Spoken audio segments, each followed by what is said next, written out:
The Pacific stretches without mercy, a mirror of steel-blue emptiness beneath an unbroken sun. Nothing moves except the slow, patient breathing of the sea. The year is 1944. Somewhere beyond that horizon, empires are burning.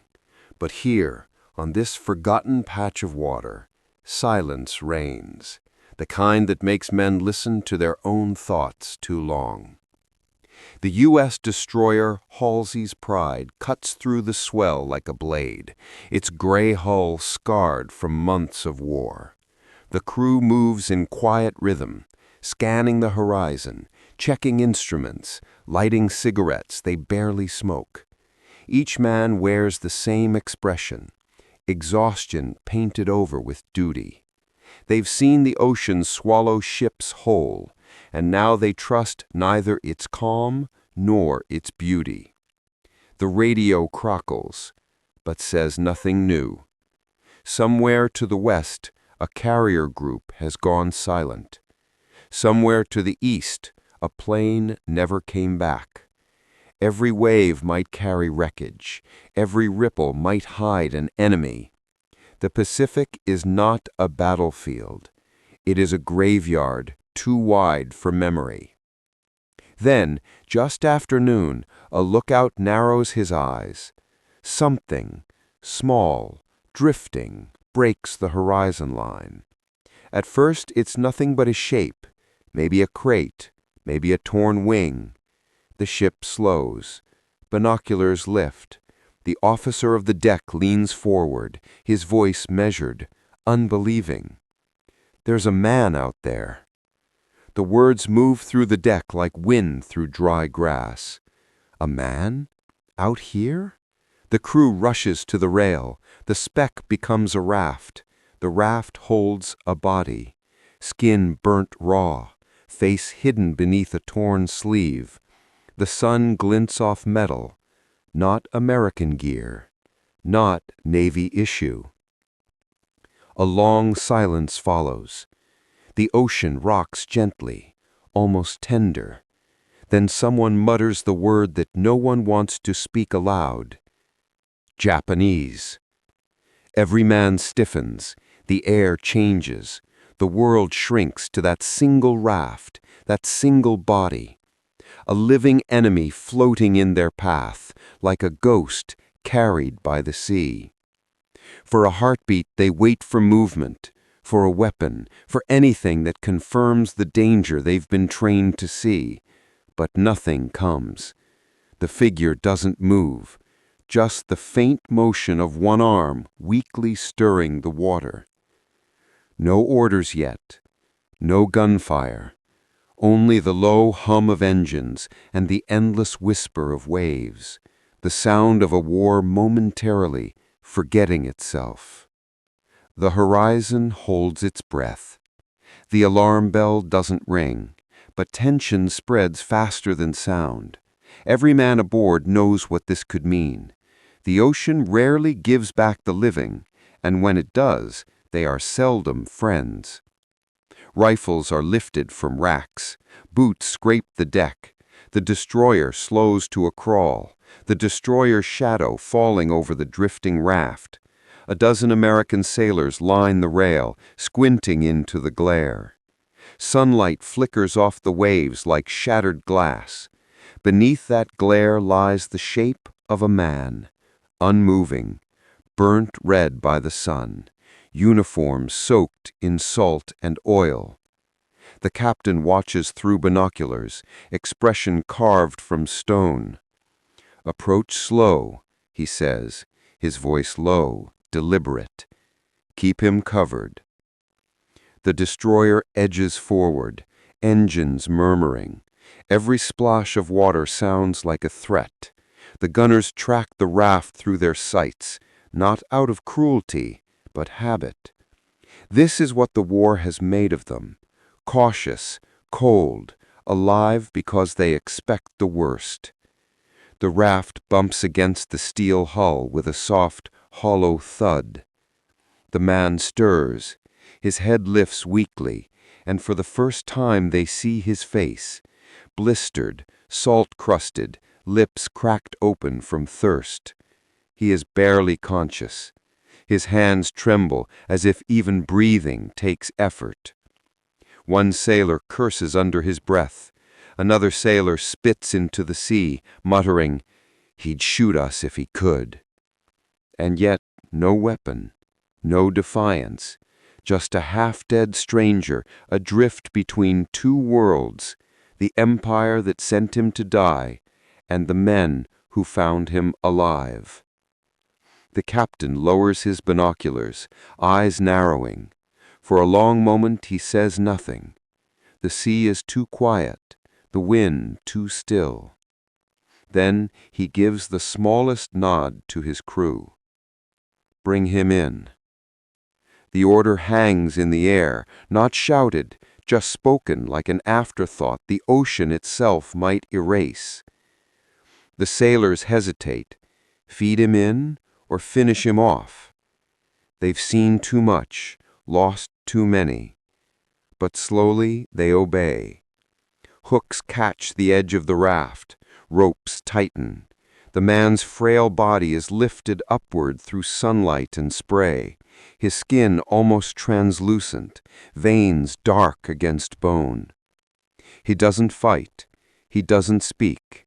His eyes are open, clouded with fever, watching faces that look both foreign and familiar. The Americans stare back, not at an enemy, but at a question. And no one has the answer yet. The moment his body touches the deck, the air changes. Salt water drips from him, pooling at the sailor's boots, a fragile outline of where death nearly claimed him. No one speaks. The destroyer hums beneath their feet, engines steady, hearts uncertain. He lies motionless for a few breaths, his eyes flicker open, dazed and red, searching faces that blur into one another. There are no words he understands here, only the deep, heavy silence that falls between languages and between enemies. His uniform confirms what they feared, the faded red sun of Japan stitched over a torn sleeve. One sailor mutters, "It's him all right." Another looks away, as if the sight itself feels wrong, too intimate. They expected rage or cunning, maybe the stiff defiance of a warrior, but instead they see something smaller, a boy barely in his 20s, broken by sea and sun, whispering into the wind a name none of them can recognize. The ship's medic kneels beside him, checking his pulse. The skin is hot, burned to leather. "Dehydrated, and lucky to be breathing," he murmurs. The captain watches from a few feet away, arms crossed, torn between instinct and duty. An wounded enemy is still an enemy, but this one, if left alone, won't live an hour. The pilot's cracked lips move. His voice is a rasp, a sound like dry paper. He repeats something, maybe water. No one moves at first. The word, even if guessed, feels dangerous. Kindness, after all, has its price in war. Then a young sailor, barely older than the man on the deck, disappears for a moment and returns with a canteen. The medic hesitates, then nods once. The sailor kneels, tips the metal to the man's mouth. The Japanese pilot drinks greedily, the sound of water echoing louder than the engines. The sailors stare. It feels wrong, merciful, but wrong. The sea breeze smells of rust and oil, yet the act is clean, almost sacred. He coughs, tries to sit, then collapses again. The medic steadies him, speaking softly, even though the man won't understand. "Easy, easy there." No one claps. No one smiles. It's not that kind of moment. It's something quieter, the first tremor in a wall that's been built too long. The captain breaks the silence. "Get him below deck," he says. His tone is neutral, but his eyes avoid the man's face. As they lift the pilot onto a stretcher, his arm dangles limply over the side, fingers grazing the steel floor. The youngest sailor reaches out almost instinctively to keep it from dragging. No one notices, but it's the first human touch the Japanese pilot has felt in days. Above them, the flags still wave, one rising sun, one field of stars, but down here, between salt and silence, they begin to mean less than survival. Below deck, the light softens, a dim orange glow flickering across steel walls that smell of fuel and salt. Between two nations sworn to hate, a fragile silence begins to speak louder than any flag. And in that silence, the first echo of propaganda dies. Days pass. The war outside the ship rages unseen. Islands bombed to ash, planes falling like burning birds, but aboard Halsey's Pride, time slows to something quieter. The ocean stretches on in all directions, endless, patient, ancient. It feels like the world has forgotten them. The Japanese pilot recovers inch by inch. He speaks little, only nods when offered food, bows slightly when handed water. His burns fade to pale scars. The sailors no longer flinch when they see him. Some even leave small offerings by his cot, a biscuit, a folded blanket, a cigarette he'll never smoke. No one admits to doing it. In the evenings, when the medic changes his bandages, the pilot watches carefully, not out of fear, but curiosity. Once, he gestures weakly toward the medic's hands, mimicking the motion of wrapping a wound. The medic pauses, then smiles faintly, realizing the man is thanking him in the only language he has left. Above deck, the routine goes on, swabbing, cleaning, scanning the horizon. The men talk less about him now. The fear that first hung over the ship has thinned into something else. Not friendship, not forgiveness, but a shared acceptance that war has its pauses, and mercy can exist within them. At night, when the stars come out, a few sailors lean over the railing, watching the reflection of the heavens ripple across the black water. One murmurs, almost to himself, "You ever think the guys over there see the same stars?" No one answers, but they all know. Down below, the pilot lies awake, staring at the metal ceiling. His mind drifts to home, a fishing village on a narrow bay, his mother's voice calling him in from the water, the smell of rain before summer storms. For a moment, he almost forgets the war, almost forgets the flags. The hum of the American engines feels like a lullaby. The next morning, when he tries to stand for the first time, two sailors steady him without being told. He looks up, startled, then bows deeply with both hands pressed together. They don't understand the words he speaks, but they understand the meaning. Kindness, once given, has a way of echoing back. The medic watches from the doorway, a faint smile beneath tired eyes. He realizes something simple, almost absurd, that their enemy is now part of the ship's rhythm, like the tide against its hull. Outside, the Pacific remains endless, but not empty. It has become something else, a mirror for the small, stubborn acts of decency that survive even in war's shadow. The destroyer moves forward, slicing through sunlight and salt, carrying men who for a brief moment have remembered how to be human again. Dawn breaks gray and restless. The horizon trembles with mist, and the sea feels heavier, thicker, as if it senses what's coming. A signal crackles over the radio, enemy aircraft sighted near the fleet. The destroyer's calm rhythm shatters. Boots pound the deck, metal clangs, orders fly. The medic is halfway through checking the pilot's bandages when the alarm sounds. The sudden wail slices through the corridor, sharp and mechanical. The Japanese pilot jerks upright, instinct pulling him before reason can catch up. He grips the edge of the cot, breathing fast, eyes wild. The sound means danger, no matter what language you speak. Above, sailors rush to their battle stations, guns swivel, searchlights snap to life. The ocean seems to shrink around them, every ripple a threat. The medic shouts, "Stay here," but the pilot doesn't understand. Or maybe he does, but refuses to obey.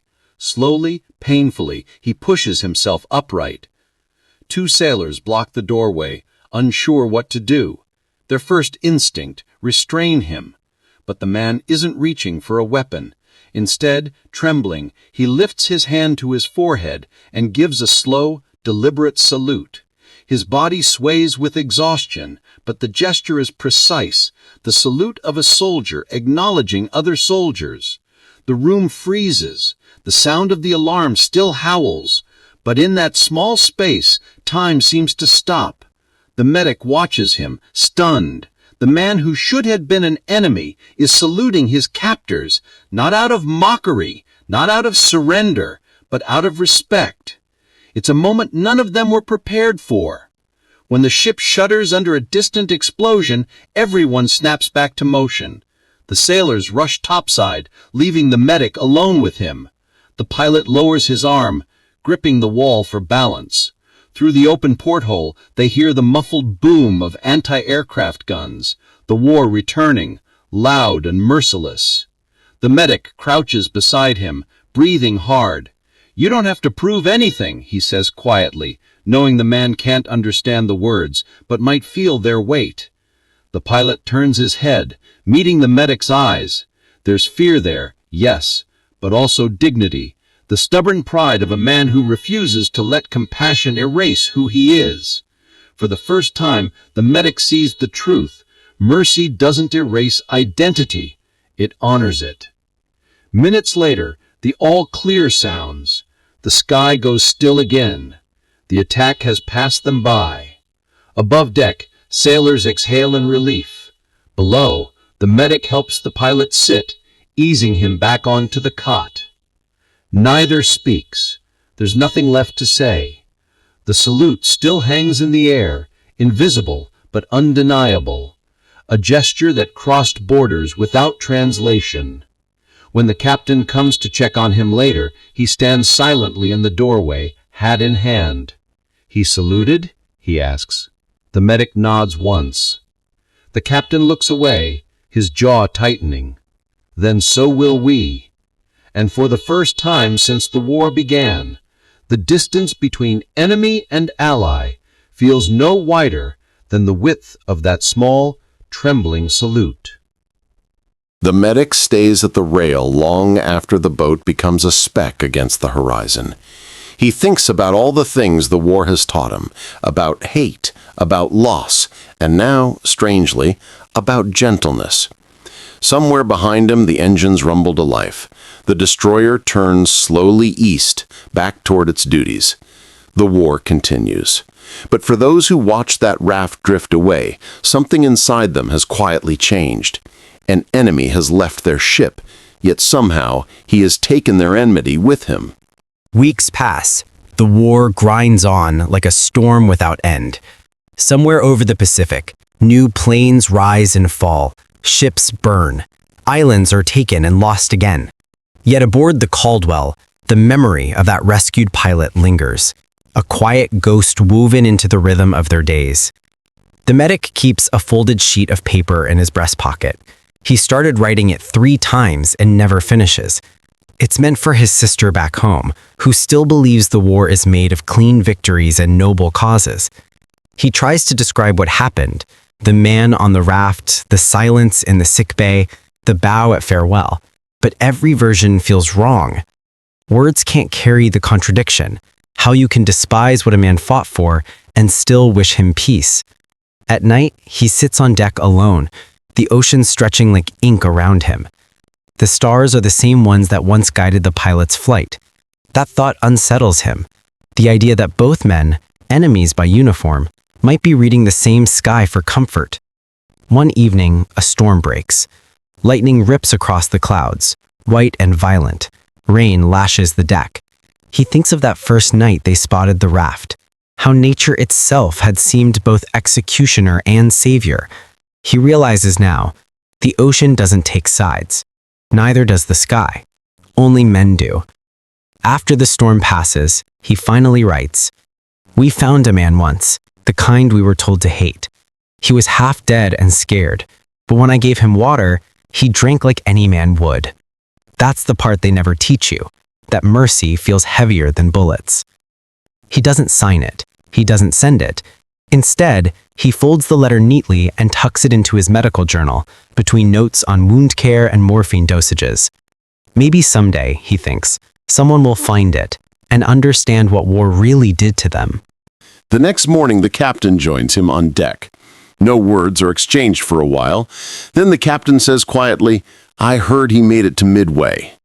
The medic nods, unsure if it's true or simply something kind men tell each other to keep the world from feeling too cruel. The captain looks out over the horizon. Strange, isn't it? How saving one life can weigh more than taking 100. The medic doesn't answer. The sea moves endlessly beneath them, calm again, as if nothing had ever happened. Yet in that calm lies something irrevocable. The understanding that even in war, humanity can surface when least expected, fragile and fleeting, but real enough to haunt a lifetime.